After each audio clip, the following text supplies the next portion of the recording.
Olá, boa noite. Eu sou o Rafael RG, vou conduzir a conversa flutuante de hoje. Eu sou um homem negro, uso dreads, estou usando uma camiseta azul e atrás de mim é um armário de madeira.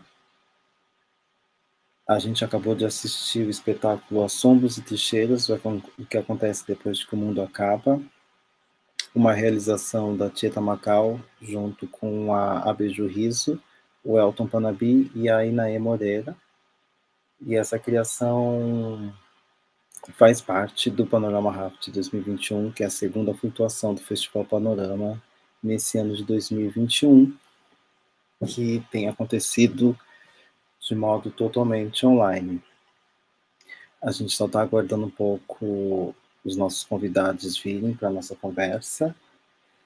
E eu, de antemão, já gostaria de agradecer aos meninos por esse trabalho incrível, que me veio várias imagens na minha cabeça, várias perguntas que eu quero fazer para vocês. Então, estou aqui aguardando ansiosamente vocês.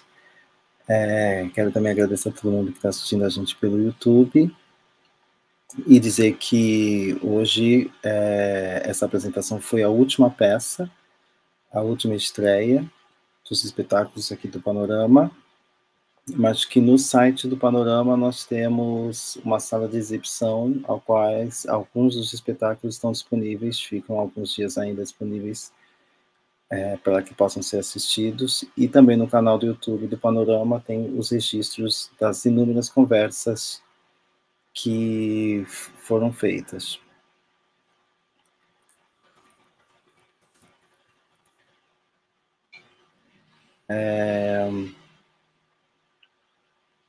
Bom, enquanto elas não vêm, que foi um espetáculo que foi ao vivo, transmissão ao vivo, online. E, bom, para quem não sabe, essa edição do Panorama, né, foi uma edição muito especial, foi um edital aberto, em que a gente recebeu cerca de 297 projetos, para fazer a difícil seleção de 10 projetos de criação e mais 5 projetos de pesquisa. E o projeto que a gente assistiu agora da Tieta é um dos projetos que foram contemplados para a criação. E é legal também dizer que, além dessa transmissão que a gente teve agora, do projeto dos meninos, a gente também tem um podcast que foi criado, que vai aparecer aqui no chat do YouTube, para vocês clicarem, vocês ouvirem, que são os Oriquis Sônicos. E eu só estou esperando os meninos aparecerem, porque eu quero super perguntar para o Elton Panabi um pouco mais sobre o processo de construção desses Oriquis Sônicos. E é isso, estou aguardando, pessoal. Parece que eles já estão chegando.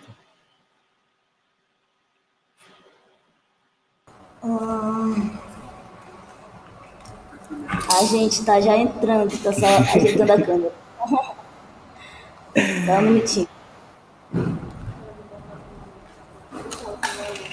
Os bastidores. É difícil isso assim, acabou de estrear e já tem que vir conversar. Mas também é bom a gente falar no calor das coisas, né?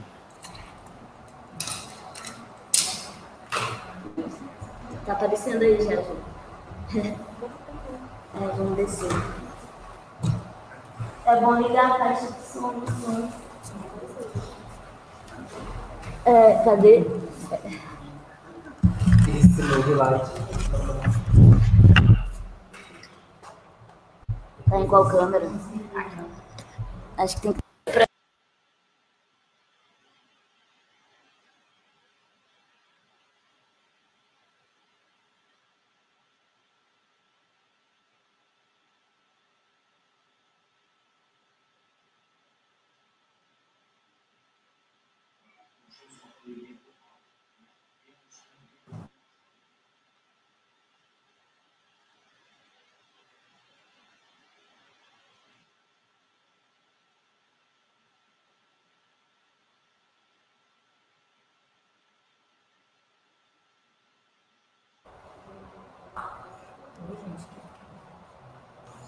Olá, vocês me escutam?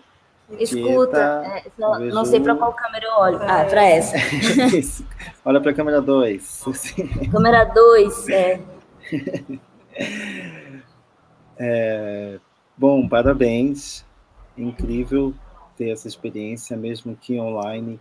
Como é doido, como de repente é como se a gente não estivesse mais diante de telas, né? Como a gente estivesse realmente imersa com vocês nesse ambiente que vocês criaram. Só mais um minuto, Rafa. Tá. Ó, gente, a gente está precisando de silêncio aqui. A gente está só tentando conectar. A gente está tentando trocar o som para cá, porque o som estava nos outros Para equipamentos. te ouvir melhor. Tá. A gente está te ouvindo bem baixo.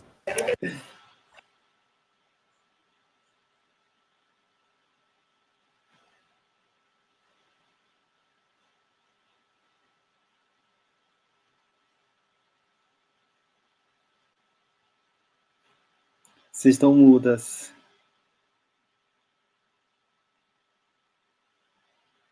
Acho que tem que ligar o microfone de vocês, Tieta.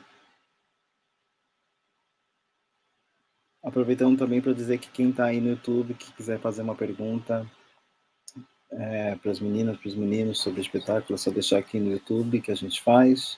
Pode conversando com eles também.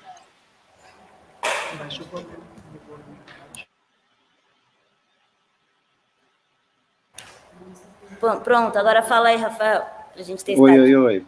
Estão me ouvindo? Olha. Gente.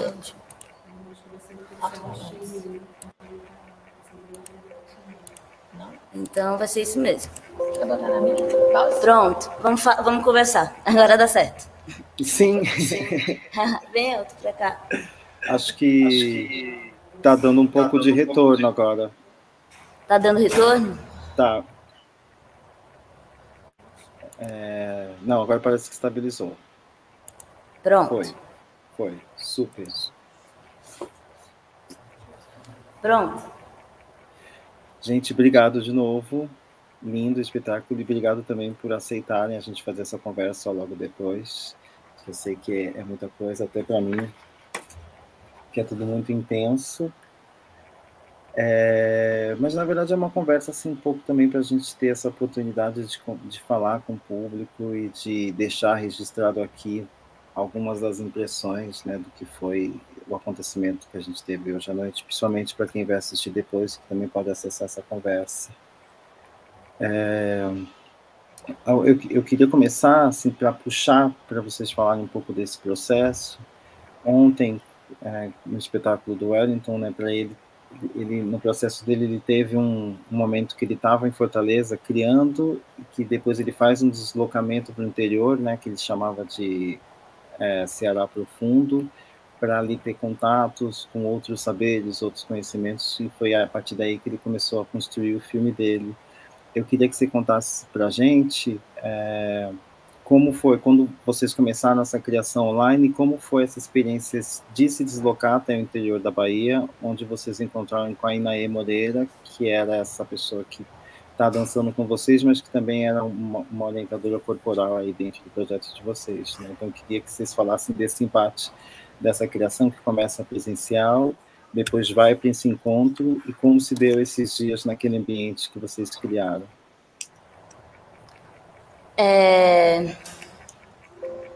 Você tá ouvindo? Super bem, né? Sim. É difícil falar assim depois que acaba, né?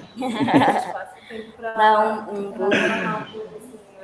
Mas o Assombros, ele é um braço da pesquisa Lança Cabocla, né? E a gente já está nessa investigação há mais de um ano, né? A gente começou um pouquinho antes de fechar a Lockdown Brasil, né? Assim. Então, todo o processo ele começou numa relação à distância, né? Ele foi tecnológico desde o princípio, nessa comunicação aqui, né? Mas quando a gente adentra no Assombro, sobretudo aqui no Panorama, a gente precisou muito, né, de se encontrar, ter esse incluso, assim, porque a gente não conhecia a Inaê. a gente conheceu a Inaê só nessa camada da internet. E aí a gente foi para lá, para o interior da Bahia, que é Mata Atlântica, né? E aí é totalmente diferente, né? A gente experimentar as coisas que nos movimenta enquanto essa pesquisa do assombros, numa estância de cidade, numa sala de ensaio, na sala de nossa casa com as nossas plantas, e a gente ir para o meio da mata, né? E algo muda ali, né, quando a gente se desloca para a Bahia, né? Porque vira essa chave da gente brincar com essa nossa presença não presença na ação, né? Como é que a gente vai lidar com essa questão do invisível, né? Com esses seres, com essas energias que atravessam o trabalho, numa presença que é o tempo inteiro aparente, né? Falando dessa presença física, né? Mas que há outras presenças que se anunciam, né? Tanto energética, tanto do som, né? Que é feito em tempo real. O Rafa estava meio baixo, que agora que a gente conseguiu ligar na caixa de som, mas ele perguntou como foi o processo de ter ido para a Bahia. Você vai falar um pouquinho, Vizinho? É bom, enquanto eu vou ligando aqui o som melhor. Porque desde o começo, assim, né, a gente, como a Tita falou, a gente está mais de um ano já nesse processo, a gente já materializou esse trabalho de uma forma e agora a gente está encontrando uma segunda forma, né, porque até então a Inaê estava com nossa tutoria, né, no laboratório de criação de culturação. E aí, nesse segundo momento, a Inaê, ela se aproxima, né, então esse corpo, ele ganha uma outra dimensão. E esse nosso deslocamento, esse tempo, né, a gente ficou um tempo imergido ali, convivendo, se conhecendo, aprofundando todas essas conversas e trocas que a gente teve nesse tempo. E convivendo com essas encantarias de uma forma mais direta, né, porque a gente tenta sempre aproximar, né, a gente tem objetos que a gente diz que são objetos imantados, né, que não são puramente objetos. Eles estão aqui como materializações dessas presenças, né? São objetos que são plantas que estão aqui com a gente compondo e trocando, né? Não é só nosso corpo, tudo está compondo junto, né? E está nesse momento de imersão, lá na Mata Atlântica, assim, na beira do rio, né? Está acordando e está dormindo com essas energias atravessando o nosso corpo ali. Eu acho que deslocou a pesquisa para um outro lugar, né? Tanto é que a gente mesmo nessa coisa da presença e não presença de uma forma muito mais intensa. Foi daí que surgiu a ideia da estrutura, né? E dessa que a gente fez uma gravação, né? Num espaço muito sagrado que tem lá, que é a Terra Sai, naquela obra maravilhosa dos vídeos que foram projetados. E também a gente elaborou essa ação no presente, né? Então tem essa brincadeira com o que foi, o que é e o que pode vir a ser sempre. E acho que essa coisa dos objetos assim, é bem importante, né, de frisar que, de fato, não são meramente objetos, né, mesmo as nossas indumentárias, né, elas são processos de canalização de energia, de concentração de uma série de tempos, né. Eu acho que esses objetos, né, essas indumentárias, toda essa visualidade que se apresenta, ela é mais do que meramente uma visualidade ou uma escolha estética, né? Ela parte de uma escolha ética, de uma escolha até política mesmo, né? E uma escolha que tem uma coerência que talvez não seja uma coerência tão compreensível através dessa... a lógica do dizível, né? Exatamente, da racionalidade, né? Por isso que justamente eu acho que rasga, né, o colonial. São outros saberes que imperam, né? Que não é esse chegar a dizer. E tem uma relação, acho que Bahia e São Luís, lógico, assim, por uma questão de ancestralidade, de quem aporta aqui, de quem aporta lá, mas falando dessa coisa da gente estar lá na mata, e São Luís é uma ilha, né? E a ilha é povoada de encantados mesmo. Por mais que se tenha construído prédios, que se tenha construído a cidade como a gente conhece a cidade, né? A gente não deixa de ter aqui essa energia dos encantes muito fincadas, né? Muito ancoradas nessa terra aqui. Então, acho que há uma relação aqui entre lá o morro onde a gente estava, né, lá na serra, e aqui. Eu te olho e eu te olho. A gente tá te vendo, né? Mas é isso, eu acho que o lance sempre foi sobre território, deslocamento e esse diálogo desses territórios, né? Porque aí eu e a Tita em Fortaleza, né? A gente reside em Fortaleza, mas é daqui do Maranhão, né? E agora tem essa troca com a Bahia, né? Então tem uma circularidade ali, um movimento espiralar de encontros, né? Sempre foi sobre isso. Sim. Eu queria que vocês comentassem um pouco. Eu estou me ouvindo, assim, na verdade. Acho que vazou o som. Que eu acho que também para o pessoal do YouTube vaza. Ah, legal. Eu queria que vocês comentassem um pouco sobre essa solução cênica das projeções no tecido, assim, porque como teve esse deslocamento para a Mata Atlântica, né, daí eu penso muito assim na umidade da Mata Atlântica, vocês estavam muito próximas de um rio, e essa solução para a gente que assiste aqui de casa vem muito essa ideia da água, da transparência, mas também das camadas, né, então de histórias que se sobrepõem, de ancestralidades que se sobrepõem, e o fato de São Luís ser uma ilha, né? Então ilhas são essas estruturas geográficas que são rodeadas de água, essa sensação de ser passageiro, a leitura que não dá leitura, assim, como vocês chegaram numa solução que realmente é muito conectada com todo o processo de vocês. Daí eu queria que vocês comentassem, e até um comentário até técnico, assim, para a gente que assistiu, que já que a gente tem essa oportunidade, a gente fica até curioso de como no processo isso apareceu e como vocês fizeram para montar e acontecer, e fazer isso acontecer ao vivo diante dos nossos olhos, né? Que foi muito lindo. Primeiro veio como uma solução para a gente entender, brincar com um ponto de vista, né? Se acontecesse presencial, como é que a gente brincaria com esse ponto de vista de quem assiste? Como é que a gente faria com que nossa presença ficasse envoltada, né? Então, o tecido, ele, de algum modo, provoca isso, porque ele abre, né? A gente usou ele bem fechado aqui, mas ele abre. Então, se a gente coloca as pessoas dispostas ao redor, a gente pode brincar com as dimensões, porque ele é uma espiral também. São 4 círculos, né? A gente só montou 2, mas são 4, né? Um dentro do outro, vai montando uma espiral.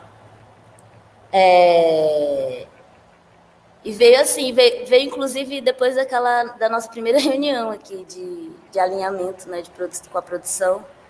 E aí a gente ficou com essa questão muito grande, né? Como é que a gente traz essa brincadeira do ponto de vista, inclusive da possibilidade do trabalho acontecer, mesmo que a gente não esteja, né? Como é que essa sensação de votação, como é que essa relação mesmo dessa visão que aumenta e que diminui, né? Até quando a gente brinca com a palavra assombração, né? Não só o assombro colonial, mas a ideia de assombração, sei lá, o boitatá, o boiúna, o rupira, né? Tem essa coisa que passa, né? Que some, desaparece. E aí a gente conversou com um amigo nosso daqui, que é o João, da Vortex, né? Uma pessoa que trabalha muito construindo cenário, assim. E, na real, a gente queria reconstruir a Oca, mas seria impossível reconstruir a Oca, né? Então, a gente veio essa ideia, ela só veio, na real. Não foi uma coisa que a gente ficou muito tempo pensando, não. A gente dormiu e, no outro dia, foi isso, assim, ó, vamos montar uma espiral e testar, né? E a gente projeta o que a gente fizer aqui. Então, a gente representifica essa ação que já aconteceu e deixa como instância do presente só o som, de ser feito no presente, né?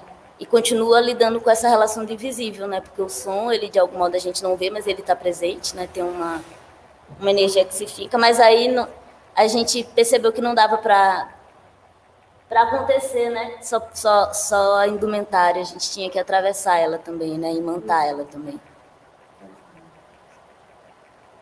Sim, muitas vezes dava a sensação de um labirinto.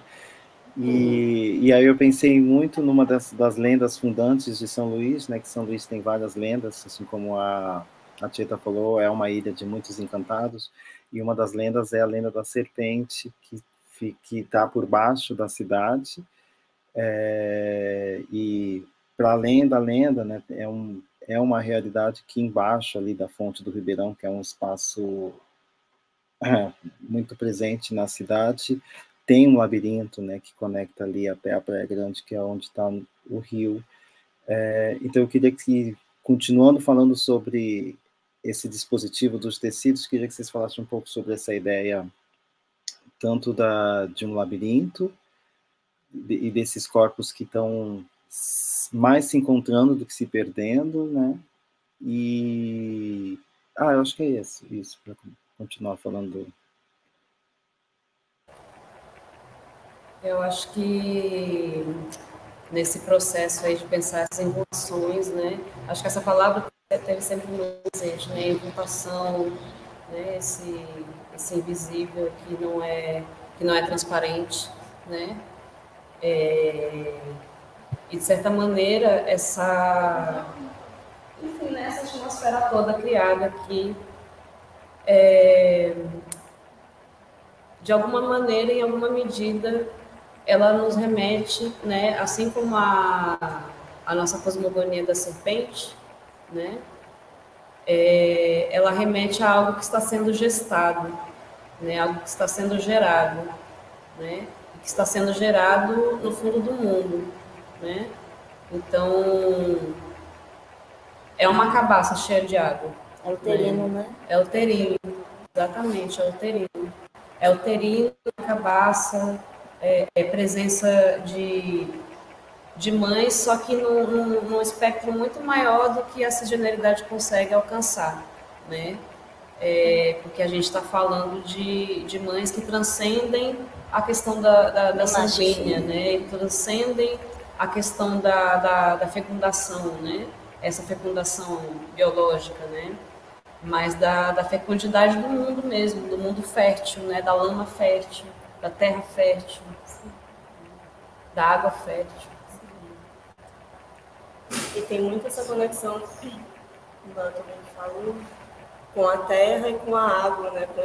Com esse grande útero, assim. A gente sempre conversa muito, acho que tem 2 disparadores, assim, que a gente está encontrando nesse processo, nesse caminhar, que é a travessia e a passagem, né? Que elas são muito próximas, mas elas se materializam de formas diferentes. Né? E aí aqui no Assombros a gente sente que acontecem passagens, que são travessias rápidas, né? Que o olho, esse nosso olho racional, ele não é capaz de captar assim, ele não é capaz de compreender de primeira, né? Então aguça outros sentidos nesse processo. Então, e é uma passagem dentro de um ambiente de cuidado, assim, né? de acolhida, né? Não é uma mera passagem. Eu acho que essa estrutura, né? Envoltada, encantada que a gente projetou e se materializou, eu acho que ela tem muito disso, de abraçar o que está acontecendo dentro e possibilitar essas passagens, né? Esses labirintos. Eu acho que tem muito a ver esse abrigo, né? A criação desse abrigo e desse olho que vê de uma outra maneira com a questão do giro, né? Que está presente nos textos também, né? O giro da saia, né? Esse giro da saia que ele acolhe, que ele gira o mundo e que ele transforma, né? E que numa dimensão da espiritualidade, né, de matriz africana, assim, não só, né? Pindorâmica também, mas falando mais dessa relação com o terreiro, né? Acho que aí, quando gira, né, quando o caboclo gira, quando a entidade gira, ela está ali evocando uma energia que sai levando, né, também, que sai curando, né? Então, o giro, ele tem essa força centrífuga, né, de expulsar, né? E expulsa na hora que gira, né, em movimento, não é também uma cura que é permanente, né? Ela tá de passagem também. É um gesto. É um gesto. E tem só mais uma coisa assim, né, que me acessou, que a gente vem falando esses dias, que cada vez mais eu acho que vai sendo mais real, assim, essa convicção de que a gente falou muito das coisas desse útero, né, desse gestar, dessa terra molhada, dessa terra fértil, né, e esse trabalho ele é atravessado por muitas mães, né, um trabalho feito de mães por mães, também para mães. Então, tem essa presença, tem muitas pessoas, mães, que estruturam e alicerçam, né, esse caminhar dessa pesquisa. Sim. Sim, ouvindo vocês falar dessa estrutura, até com esse lugar uterino, eu fiquei pensando que tudo isso é meio que a resposta que está dada na pergunta do título do trabalho, né? O que acontece depois que o mundo acaba. E aí me veio essa sensação que essa resposta é pensar nessa gestação, assim, pensar nesse lugar desse acolhimento, dessa criação, desses atravessamentos, né? Porque a gente está em qual mundo que está acabando, né? Sendo que, na verdade, a gente está resistindo e gerindo esse outro mundo, né? Gestando a perspectiva desse outro mundo. Tito, queria te fazer uma pergunta, mas também que os meninos podem responder, que acho que tem um pouco a ver com o processo do espetáculo como um todo, né, com essa relação de trazer o sagrado, essa forma muito bonita que você trabalha nesse lugar, que teve uma frase que foi postada nas redes sociais do Lança Cabocla, que dizia mais ou menos assim, que as folhas me ensinaram um caminho e que há tempos não é sobre cena. E eu queria que você comentasse um pouco isso sobre esse não é cena, assim. Então,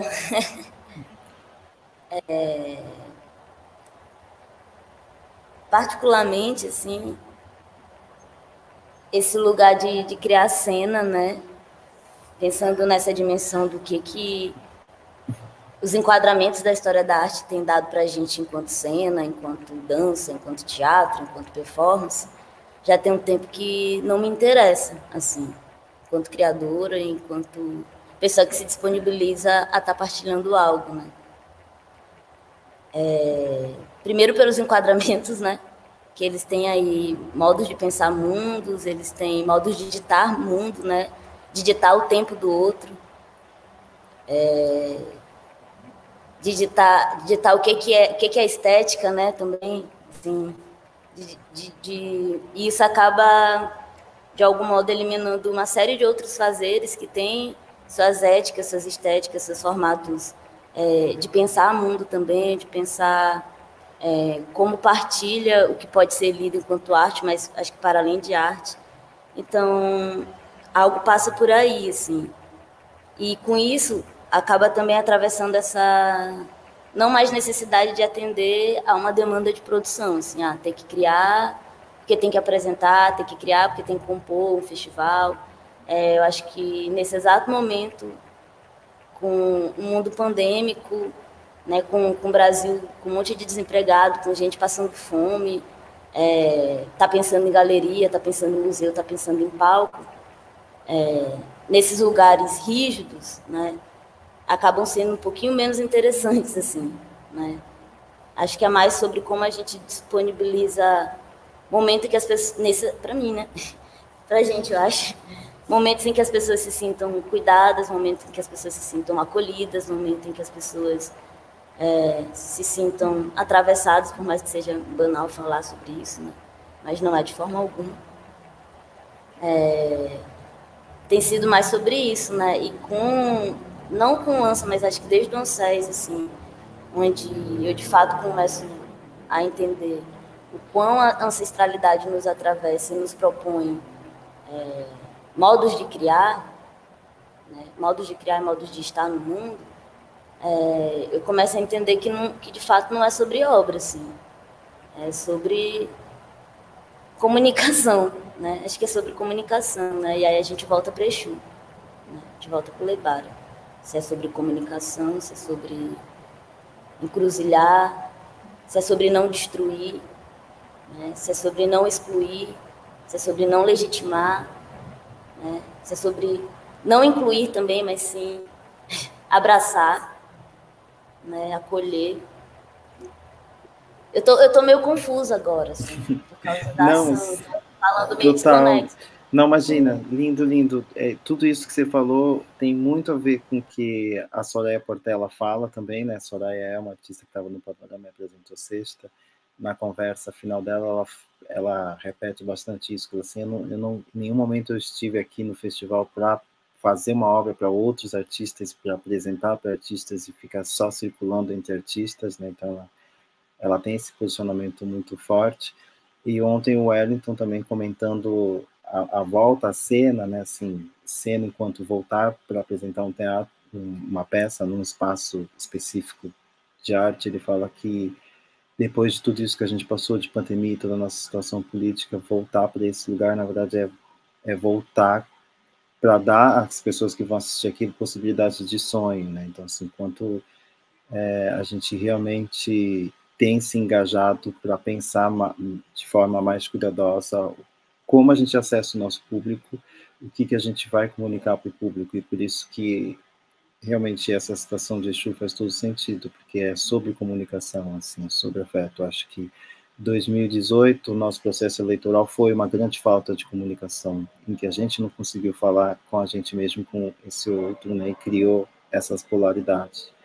E aí, quem sabe, agora a gente se atentando a isso, a gente consegue perceber que arte é comunicação, e que política é comunicação, e que a gente volte a se realinhar.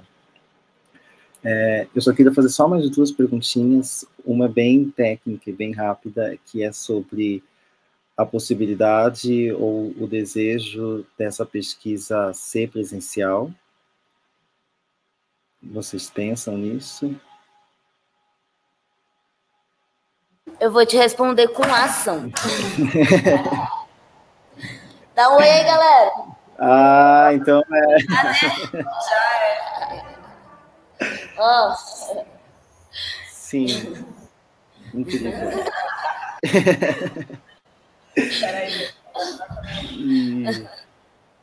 E só para... Já entendemos a resposta, e só para Mas é esse finalizar... desejo de experimentar. Sim. Tinha uma coisa que eu queria ter continuado antes de você fazer a última pergunta, sobre a comunicação, mas até sobre essa pergunta do mundo que acaba, né, que ela é quase uma pergunta, né, pra gente, porque como você falou, né, muitos mundos acabaram e recomeçaram, né, e uma coisa que a gente pensa muito, conversa muito, é que já acabou e continuou, e se a gente está aqui é porque a gente sabe fazer ele continuar. Acho que quem está desesperado com medo que o mundo acabe, está precisando voltar a saber pisar no chão. Né? Então, essa obra não termina nessa ação, a gente ainda tem uns podcasts que vão ser lançados, e aí um deles a gente conversa um pouco sobre isso. Sim, para terminar, eu queria justamente puxar isso, eu queria que o Elton falasse um pouquinho para a gente dos oriquis sônicos, sobre esses itãs. A gente colocou aqui no chat do YouTube o link do SoundCloud para as pessoas acessarem. Queria, rápido, Elton, se falasse um pouco dessa produção, como se deu isso, até contextualizar um pouco o oriqui sônico, né, da onde vem essa terminologia. E tinha uma coisa sobre isso que eu queria perguntar especificamente. E como os oriquis sônicos, eles estavam integrados ali na cena, né? Como se Deus, ele está só no podcast ou ele estava ali na cena? Assim, conta um pouco pra gente. Bom, essa história dos oriquis, acho que é toda a dimensão sônica, né, do trabalho, assim, eu acho que vem de uma vontade também, acho que se conecta um pouco com a pergunta que tu fez a Tieta, né, de qual é esse lugar da cena, né, qual é esse lugar da aparição, né, da obra, né? E quando chego nessa dimensão sonora, é justamente uma vontade de partir para um outro tipo de presença, né? Eu acho que tanto os oriquis sônicos quanto o corpo sonoro que se apresenta aqui ao vivo, né, são formas de acessar outras imagens, né, outras possibilidades de presença, né, a partir dos ouvidos, né? Não só a partir dos ouvidos, mas a partir da vibração e das frequências, né? Então, tem uma pesquisa, enfim, né, que tenta ser cada vez mais mergulhada, né, nessa questão das frequências, né, das frequências que saem enfim, de lugares variados, né, desde uma fonte eletrônica, né, como um sintetizador analógico, quanto de uma frequência saída de um equipamento MIDI, né, de um programa de computador, quanto das frequências que são emitidas pela nossa voz, né? Então, existe uma pesquisa de voz também nessa dimensão sônica, né? Que é justamente de tentar acessar essa voz, que ela é uma voz parida, né? Sempre que eu estou entoando os cantos, né? Que são cantos que eles surgem na hora, né? Todo o processo sonoro, ele é de improviso, né? Ele sempre surge naquele momento. Mas é de uma vontade de regressar àquela voz que foi emitida quando pari minha criança, né? Ou quando fui parido também pela minha mãe, né? Ou quando a gente, cada vez que está gerando, né, que está recebendo essas entidades, como é que também elas aparam e parem, né, o nosso corpo. Então, eu acho que essa dimensão, tanto dos oriquis quanto da presença sonora ao vivo, vem desse desejo de acessar outras vias perceptivas mesmo, né? E também de um desejo muito grande da gente tentar ser um pouco mais acessível, né? A gente vive num mundo que ele é praticamente 100% pautado pela visualidade, né? E por uma visualidade que ela é frontal, né? Esse enquadramento que a gente está usando agora, né? Que a gente está há quase 2 anos, né? Nesse plano aqui, né? Então, acho que tanto quando a gente coloca essas envoltações, né? Coloca essas espirais aqui junto com as projeções, distorce esse olhar, né? Tanto quanto quando a gente emite sonoridades, né, que não se sabe muito bem de onde elas estão vindo, como é que elas estão sendo produzidas, né, mas que elas chegam de alguma maneira, né. É uma dimensão também de procurar uma outra, uma via menos capacitista, né. Acho que tem uma figura que eu preciso citar aqui, né, que é a Gislana Vale, que ela é uma figura do Ceará, né, que ela teve em projetos diferentes, né, com nós 3 aqui, mas que foi uma coincidência maravilhosa, né, e nem sei se é uma coincidência mesmo.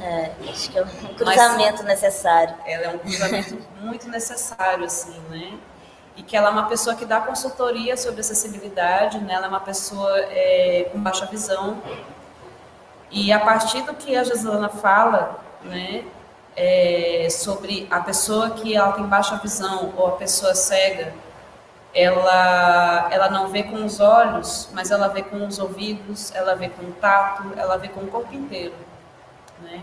Então, é de tentar chegar um pouco nessa dimensão, né?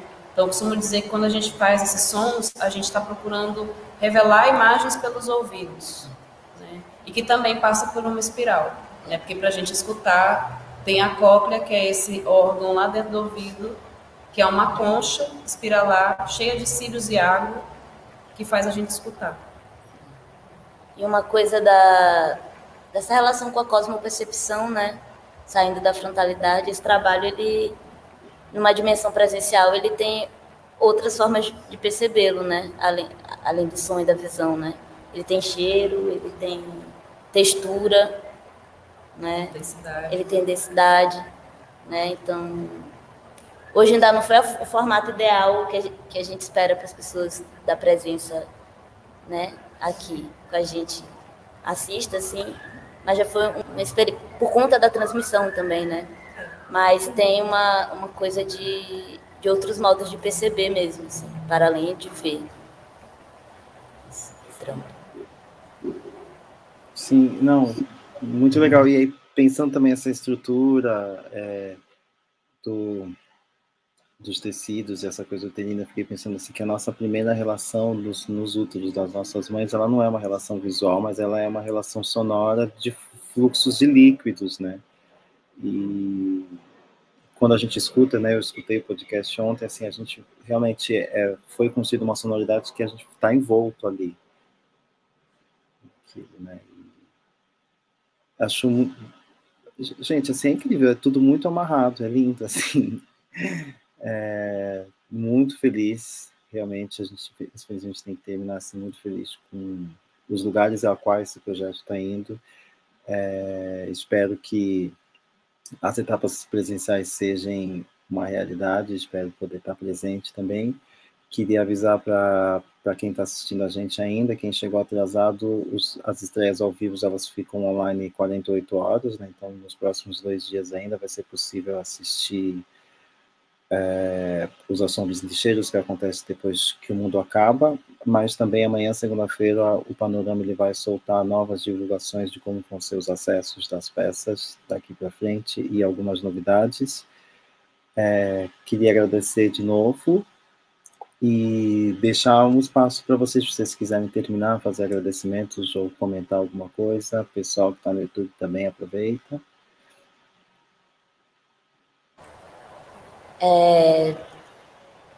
Primeiro, agradecer, né, o Panorama, o festival, todos os coprodutores. Acho que é um festival de 30 anos, né, e essa edição, ela, de fato, teve esse caráter especial, assim, a gente pôde acessar uma série de outros artistas, né, e para a gente aqui do Maranhão, né, uma novidade gigante, assim. É o primeiro trabalho daqui que consegue chegar no Panorama, então, para a gente, de fato, enquanto Estado também é uma parada que nos alegra, né, e também nos traz muita consciência, assim, né, não é uma alegria sem consciência.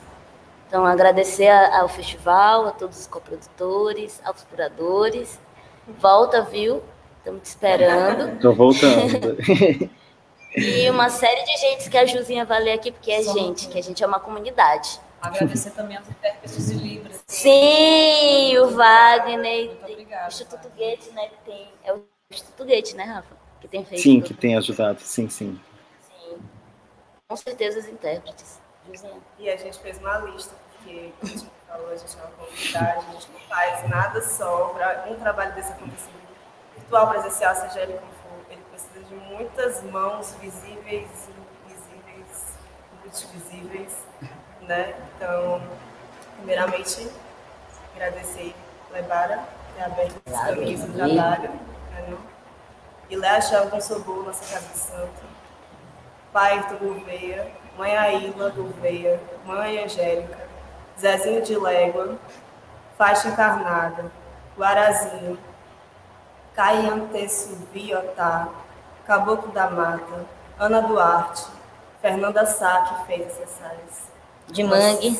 Figurinos tingidos de tingimentos naturais, sagrados. Angélica Moreira, Casa das Matrizes, que é também uma nossa segunda casa parceira, né? Junto com o Chama Teatro também, que é esse espaço aqui maravilhoso.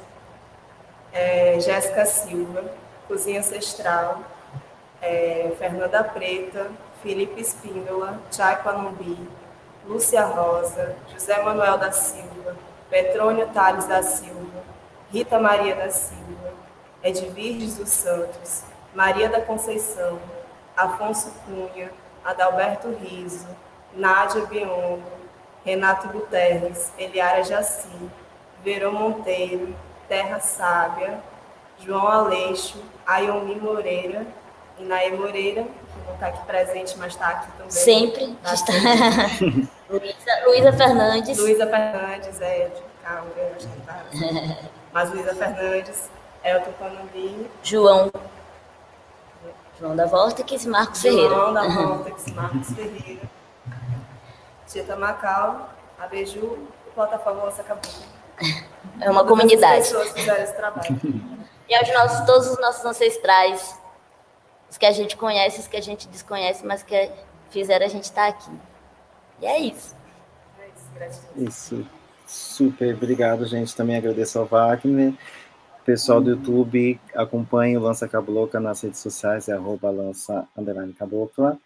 A gente encerra, então, hoje o último dia do Panorama, e certamente eu acho que, diante de tudo que a gente viveu e diante de como esse festival foi construído nesse ano, né, como a Tieta falou, é um festival de 30 anos, certamente foi uma mudança de panorama para o próprio Festival Panorama. Não tem mais como certas vozes e certas formas de entendimento de artes ficarem fora, né, desses tipos de festivais, e que isso seja só o começo de uma transformação desse festival que é tão importante para o nosso país. É isso, gente. Obrigado.